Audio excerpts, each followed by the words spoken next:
Welcome to SS news. నేను మీ శిరీష.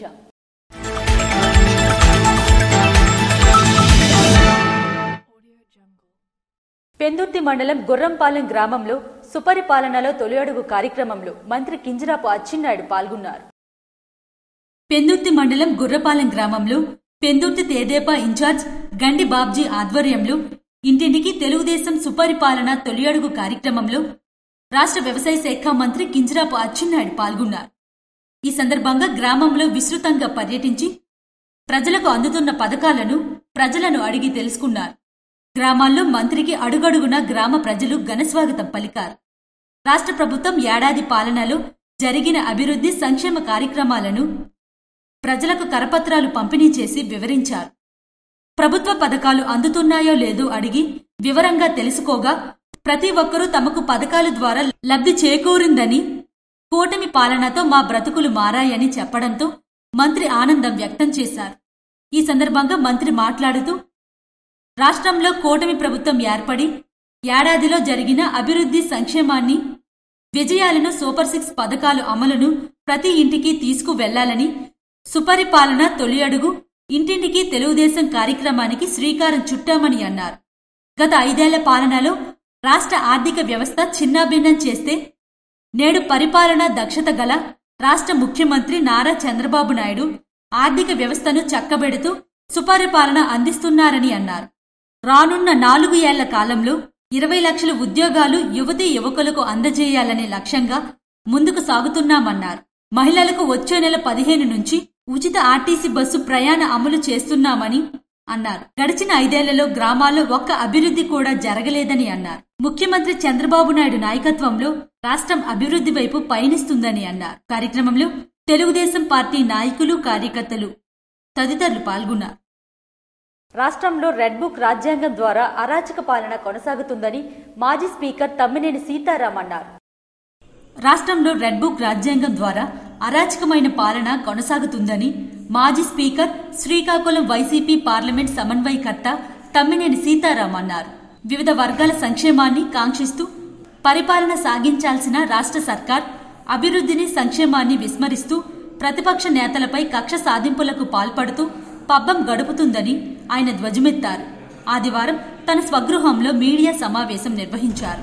ఈ సందర్భంగా ఆయన మాట్లాడుతూ గత ప్రభుత్వ పాలనలో అభివృద్ధి, సంక్షేమం 2 కళ్లుగా నాటి ముఖ్యమంత్రి వైఎస్ జగన్మోహన్ రెడ్డి పాలన సాగించారన్నారు. 5 ఏళ్ల సుపరిపాలనలో ఎన్నో అద్భుతాలకు నాంది పలికారన్నారు. కరోనా వంటి కష్టకాలంలోనూ ప్రజానీకాన్ని వైఎస్ జగన్మోహన్ రెడ్డి ఆదుకున్నారన్నారు. 1064,000 సచివాలయ ఉద్యోగాలతో పాటు రాష్ట్ర వ్యాప్తంగా 4 లక్షల మంది వాలంటీర్లు నియామకం జరిగాయన్నారు. వీటితో పాటు 2008, 2012 డిఎస్సి అభ్యర్థులకు ఉద్యోగాలు, 2019లో డిఎస్సి ద్వారా లక్షలాది మంది ఉద్యోగ నియామకాలు జరిపారన్నారు. నేడు అభివృద్ధి అనే పదం కనుమరుగయ్యే దిశగా ఉందన్నారు. సంక్షేమ పథకాలు పేరు చెబుతూనే వాటిని అమలు చేస్తామంటూ ప్రగల్భాలు పలకడం మానుకోవాలన్నారు. ఒక్క మాటలో చెప్పాలంటే రాష్ట్రంలో సంక్షేమ పథకాలు అటకెక్కాయన్నారు.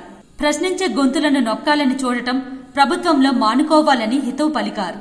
అంబేద్కర్ రాసిన భారత రాజ్యాంగాన్ని విస్మరించి రెడ్ బుక్ రాజ్యాంగం ప్రకారం పాలన కొనసాగితే ప్రజలు రోడ్లెక్కే పరిస్థితి దగ్గరలోనే ఉన్నాయన్నారు. పశుమాంసాన్ని తరలిస్తున్న వాహనాన్ని మందస పోలీసులు పట్టుకున్నారు. శ్రీకాకుళం జిల్లా మందస సమీప జాతీయ రహదారిపై పోలీసులు తనిఖీలు నిర్వహిస్తుండగా ఒడిశా రాష్ట్రం కటక్ నుండి విశాఖపట్నం పశుమాంసాన్ని తరలిస్తున్న డీసీఎం కంటైనర్ వాహనాన్ని పోలీసులు అదుపులోకి తీసుకున్నారు. సుమారు 5 టన్నుల పశుమాంసం వాహనంలో తరలిస్తున్నట్లు గుర్తించిన పోలీసులు డ్రైవర్తో పాటు వాహనాన్ని అదుపులోకి తీసుకుని కేసు నమోదు చేస్తున్నట్లు మందస ఎస్ఐ కె కృష్ణప్రసాద్ తెలిపారు. ఆర్ఎస్ఐ, బీజేపీ, హిందూ పరిషత్ కార్యకర్తలు పోలీస్ స్టేషన్కు చేరుకొని పోలీసులను ప్రశంసిస్తూ నిత్యం విచ్చలవిడిగా రవాణా అవుతున్న గోమాంసం రవాణాను నియంత్రించేందుకు కేంద్ర, రాష్ట్ర ప్రభుత్వాలు కఠిన నిర్ణయాలు తీసుకోవాలని కోరారు. జిల్లా పరిషత్ సమావేశ మందిరంలో ప్రజా ఫిర్యాదుల నమోదు మరియు పరిష్కార వేదికను జిల్లా కలెక్టర్ నిర్వహించారు. అర్జీలపై క్షేత్రస్థాయిలో విచారణ చేసి అర్జీదారు సంతృప్తి చెందేలా సమాధానమివ్వాలని జిల్లా కలెక్టర్ స్వప్నిల్ దినకర్ అధికారులను ఆదేశించారు. సోమవారం జిల్లా పరిషత్ సమావేశ మందిరంలో ఏర్పాటు చేసిన ప్రజా ఫిర్యాదుల నమోదు మరియు పరిష్కార వేదికలో జిల్లా జాయింట్ కలెక్టర్ ఫర్మాన్ అహ్మద్ ఖాన్ తో కలిసి ఆయన అర్జీదారుల నుండి అర్జీలు స్వీకరించారు. ఈ సందర్భంగా ఆయన మాట్లాడుతూ అర్జీలు పరిష్కారమైతే పరిష్కరించాలని లేదా క్షేత్రస్థాయిలో వెళ్లి విచారణ చేసి అర్జీదారునికి సమాచారం అందించాలన్నారు. స్వీకరించిన అర్జీలలో రెవెన్యూ, మున్సిపల్ కార్పొరేషన్, జిల్లా పంచాయతీ, సాంఘిక సంక్షేమ శాఖ, జిల్లా వైద్య ఆరోగ్య శాఖ, జిల్లా విద్యాశాఖ, సర్వే అండ్ లాండ్ రికార్డులు, వ్యవసాయం, పంచాయతీరాజ్, డ్వామా, మహిళా శిశు సంక్షేమం, పంచాయతీరాజ్ ఇంజనీరింగ్ తదితర శాఖల సమస్యలపై 80 అర్జీలు స్వీకరించారు. అర్జీ స్వీకరణలో trainee collector Prithviraj Kumar, special deputy collector Padmavati, జిల్లా అధికారులు తదితరులు పాల్గొన్నారు. టెక్కలలో కొత్తగా ఐఎంఎల్ డిపో ఏర్పాటుపై ఇచ్చిన ఉత్తర్వులను ఉపసంహరించుకోవాలని సిఐటియు వారు రౌండ్ టేబుల్ సమావేశం నిర్వహించారు. రాష్ట్ర ప్రభుత్వం ఎచ్చెర్ల ఐఎంఎల్ డిపోను ఎందుకు విడదీసి కొత్తగా అధిక మొత్తంలో ప్రజాధనాన్ని అద్దె రూపంలో చెల్లించి టెక్కలలో ఎందుకు పెడుతున్నారని రాష్ట్ర వ్యవసాయ శాఖ మంత్రి కింజరాపు అచ్చెన్నాయుడిని వామపక్ష నాయకులు, సిపిఎం జిల్లా కార్యదర్శి డి గోవిందరావు, సిపిఐ జిల్లా కార్యవర్గ సభ్యులు కొన్న Srinivasarao, CPI ML new democracy జిల్లా కార్యదర్శి తాండ్ర ప్రకాశ్లు ప్రశ్నించారు.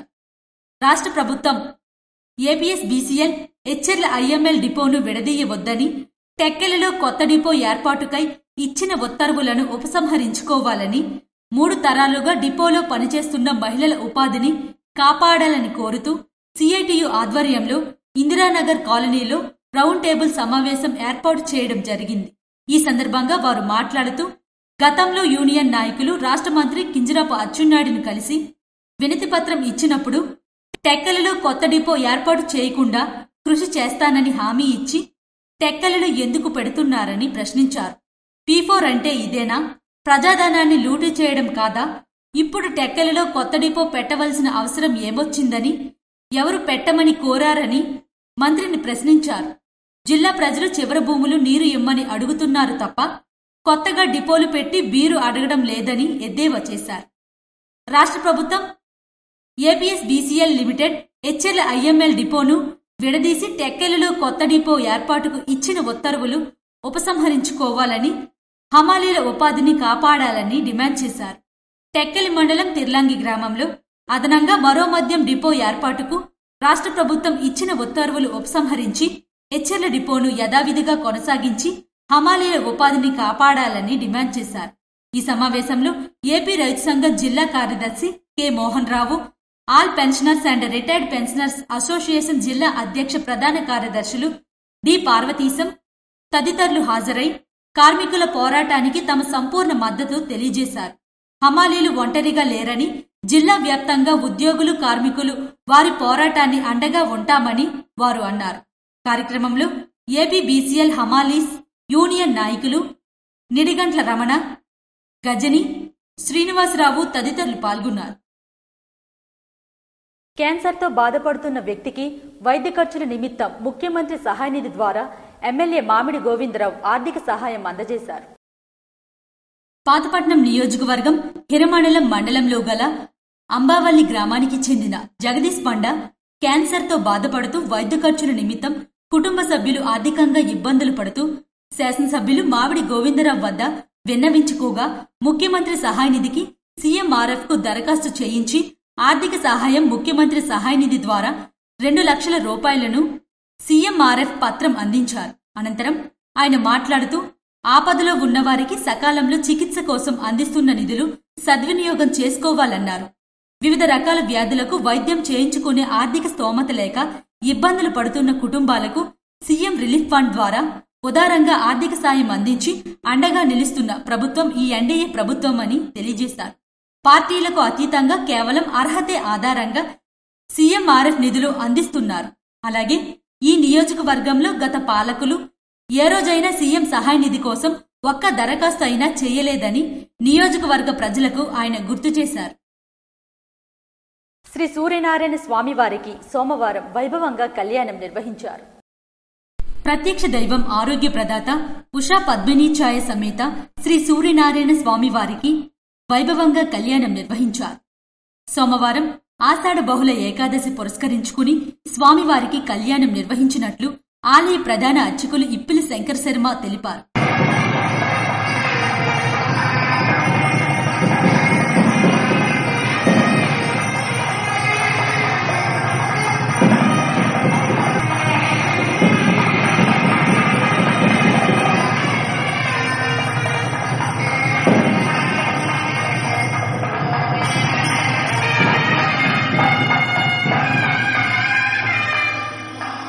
ఆలయ అర్చకులు సందీప్ శర్మ మరియు వేద పండితులు వేద మంత్రాలు మంగళ వాయిద్యాల నడుమ స్వామివారికి కళ్యాణం వైభవంగా జరిగిందని ఆలయ కార్యనిర్వహణ అధికారి కేఎన్వీడి ప్రసాద్ తెలియజేశారు. ఇచ్చాపురం మండలంలో వైఎస్ఆర్ పార్టీ శ్రేణులు విస్తృత స్థాయి సమావేశంను నిర్వహించారు. ఇచ్చాపురం మండలం వడ్డబడ గ్రామంలో ఇచ్చాపురం మండలం వైఎస్ఆర్సీపీ పార్టీ శ్రేణులు విస్తృత స్థాయి సమావేశం నిర్వహించారు. ఈ సమావేశంలో శ్రీకాకుళం జిల్లా పరిషత్ చైర్పర్సన్ పిరియా విజయ సాయిరాజ్ పాల్గొన్నారు. బాబు షూరిటీ మోసం గ్యారంటీ పేరుతో చంద్రబాబు మేనిఫెస్టోను గుర్తు చేస్తూ కార్యక్రమ నిర్వహణ స్థానిక ప్రజానీకంతో బాబు షూరిటీ మోసం గ్యారంటీ 4వ దశ కార్యక్రమం చేపట్టారు. ఈ కార్యక్రమంలో మాజీ కార్పొరేషన్ అధ్యక్షులు సాడి శ్యాంప్రసాద్ రెడ్డి, ఎంపీపీ బోరపుష్ప, నియోజకవర్గ యువజన సంఘ విభాగ అధ్యక్షులు నత్తు ప్రేమ్ కుమార్, వైఎస్ఆర్సీపీ నాయకులు మరియు గ్రామస్తులు పాల్గొన్నారు. 2025 స్వచ్ఛ సర్వేక్షణ్ గ్రామీణ సర్వే కేంద్ర బృందం సభ్యులు రేగడి మండలంలో పర్యటించారు. స్వచ్ఛ సర్వేక్షణ్ గ్రామీణ 2025 సర్వే కేంద్ర బృందం సభ్యులు విజయనగరం జిల్లా రాజాం నియోజకవర్గం రేగడి మండలంలోని పుర్లి గ్రామ పంచాయతీలో పుర్లి, చిన్నపుర్లి గ్రామాల్లో పర్యటించారు. మురుగునీటి కాలువల నిర్వహణ, మరుగుదొడ్ల వాడకం, ఇంటింటి చెత్త సేకరణపై ప్రజల నుండి అభిప్రాయాలను అడిగి తెలుసుకున్నారు. గ్రామ పంచాయతీ కార్యాలయం, అంగన్వాడీ కేంద్రం, చెత్త నుండి సంపద తయారీ కేంద్రం తనిఖీ చేసి వసతులపై ఆరా తీశారు. మధ్యాహ్న భోజన పథకం అమలును కూడా కేంద్ర సర్వే బృందం సభ్యులు పరిశీలించారు. బహిరంగ ప్రదేశాలను పరిశుభ్రంగా ఉంచుకోవాలని, ప్లాస్టిక్ వాడకాన్ని తగ్గించుకోవాలని ప్రజలకు సూచించారు. కార్యక్రమంలో గ్రామీణ నీటి సరఫరా జేఐజీ శ్రీ చరణ్, ఈవోఆర్డి కేవీవి జగన్నాథరావు, స్వచ్ఛ భారత్ మండల కోఆర్డినేటర్ పద్మ, సచివాలయ సిబ్బంది తదితరులు పాల్గొన్నారు. ఇవి ఈనాటి వార్తలు. మరిన్ని వార్తలతో మళ్ళీ కలుద్దాం. చూస్తూనే ఉండండి SS న్యూస్.